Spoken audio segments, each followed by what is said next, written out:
Jane, that seemed like a character-building loss. You proved that you were good enough to match it with the Firebirds, but couldn't quite get there in the end. Yeah, we didn't do it for the whole game and we let them have too much of a head start, and unfortunately we've lost another mid-quarter with an injury, so that's certainly not going to help us. But look, a very gallant fight back to get within 5, and we just probably didn't quite make the most of our opportunities that we created. Can you tell us a little bit more about Maddie Proud's injury? It's not looking great at the moment, so she'll go and have an MRI scan tomorrow and we'll know a little bit more from there. But she's in a fair bit of pain at the moment.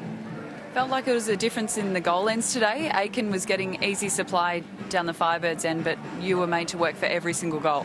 That's it, yeah. One mistake for us and it cost us 2 goals pretty much. And the teams with the 6-6 shooters, it's such an easy route to score, and you just got to do everything right against them. And unfortunately, today we didn't do enough in that first 2 quarters.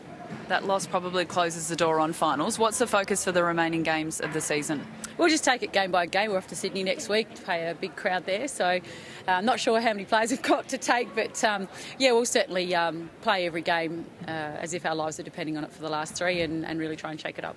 I guess a positive for your side is that you can throw girls into different positions and they performed under pressure. Yeah, we were pretty flexible and adaptable today. I thought Renee Hallen did a great cameo in centre, and Gilly came on and got a couple of nice touches for us. And we put 3 different opponents against Aitken, and Sam had the best impact in the end. And it's really tough when they've got a player that's just so outstanding in the competition. And like I said, you just got to do everything right, and the pressure's on for the whole game.